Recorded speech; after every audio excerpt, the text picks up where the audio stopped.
waaw salaamaaleykum wa rahmatullah ñu ngi nuyu waa Yoff di nuyu organisation yi ndombu tànk yi kilifa diine ak kilifa aada yi nga xam ne ñoo ñëw uyu suñu ci bésu sensibilisation bi. alors bés bi ñu ngi ko initié suite à l'appel de son excellence le président lancé à partir du 1er juin des journées citoyennes. donc ñun ñu ne duñu xaar dañuy commencer dès maintenant parce que liggéey bi dafa yaatu. si lañ décidé ne à partir de ce week-end Pastef Yoff sensibiliser toute sa jeunesse avec toutes les autres organisations yi nga xam ne ñoo nekk ci dëkk bi ñu ñëw wàcci ku nekk def ci sa doole sa moyen ñu taaralaat fi nga xamante ne nii moo mës a nekk plage wala géej yi nga xamante ne bokkoon nañ ci géej yi gën a rafet ci Ndakaaru. donc leneen liñ ci roftal mooy bu ngeen demee ci ginnaaw am na canal boo xam ne moo nekk foofu ñun bu ñu nekkee xale canal boobu pour ndoxu taw la woon. donc jamonoy nawet rek la canal bi daan sotti mais léegi dañu gis ne presque at bi yëpp 24 heures sur 24 canal bi dafay déverser et c'est carrément de ndox mu baaxul la ndox mu pollué lay déverser. donc ñu bëggoon rek profiter ci turbine bi pour sensibiliser waat waa Yoff yëpp ba xam ne bu ñu jógee ci journée tey bi dinañ mën a def un cadre boo xamante ne nii assez représentatif pour que ndëkk ñu commencé xalaat pour teg ay solution yoo xam ne dina fi jëlee canal bi parce que nag bi ñu koy defal pour ndoxu taw la woon mais bu demee nag ba nga xam ne day indi ndox moo xam ne ndox mu pollué la 24 heures sur 24 sans aucun traitement loolu nag jot na ñu jël ci ay solution donc loolu lañ bëgg ne bu ñu ci paree dinañ teg benn cadre boo xamante ne ci wàll woowu lay dem ñu saisir ndëkk autorités yi nga xamante ne ñoo gën a kawe muy les ministres concernés muy le ministre de l'environnement ak le ministre de l'assainissement pour que ñoom aussi ñu ñëw ñu wan leen li nga xamante ne ni moo fi ne parce que aussi képp kuy wax eaux usées yaakaar nañ ne am na benn traitement bu ndaw bu ci war mais ku gis ndox mi ak xet gi muy génne di nga xam ne ndox mi amul benn traitement te bu ngeen filmer juste à côté à 50 mètres benn école moo fa ne ay xale yu jàng te loolu xam nañ gàllankoor gi mu mën a jur seen wàllu wér-gi-yaram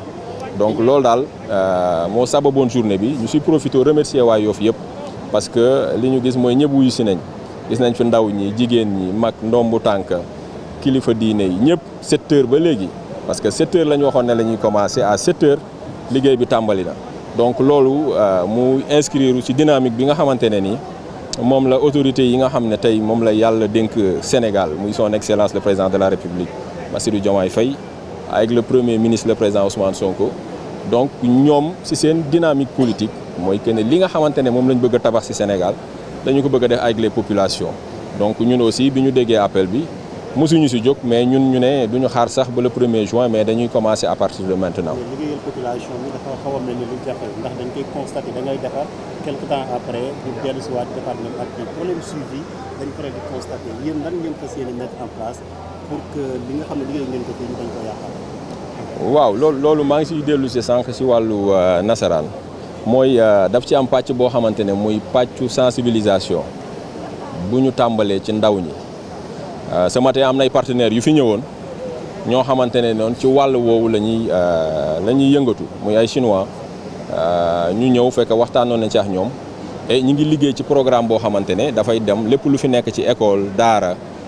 foo xamante ne ndaw dafay daje ñu mën leen jàngal nan la ñuy aare tey jii nii li nga xam ne mooy seen environnement immédiat mooy fi ñuy wàcc di fowe donc loolu yaakaar nañ ne bés bu amee rek même bu ko fajul ci tàng-tàng bi dina wàññi loolu bu baax. Moi, je pense que cette initiative, pour ceux qui nous connaissent, ce n'est pas la première fois. Je rappelle qu'en 2017, on a eu à organiser un nettoyage d'envergure. Et à l'époque, c'était avec l'ambassade des États-Unis et l'Ocean Conservancy, qui est une ONG internationale qui est chargée de la protection de tout ce qui est littoral et fonds marins. Donc, on l'avait fait à l'époque. Et pareillement, on avait quand même toutes les couches sociales, toutes les organisations de la commune. Et on avait dit que si aujourd'hui, en termes d'éducation, en termes de sensibilisation au niveau des écoles, des daara, avec nos enfants, si cette sensibilisation ne passe pas, la même agression va se répéter. Donc moi je pense que c'est aujourd'hui là où on doit accentuer les efforts pour que tous les enfants de Yoff, les écoliers, dès le bas âge, qu'on les apprenne à préserver leur environnement. Parce que nous, on a eu la chance d'avoir joué ici, grandi sur cette plage-là, et on ne l'a jamais connu dans cet état. Donc je profite de cette tribune pour lancer un appel encore à toutes les autorités de la commune,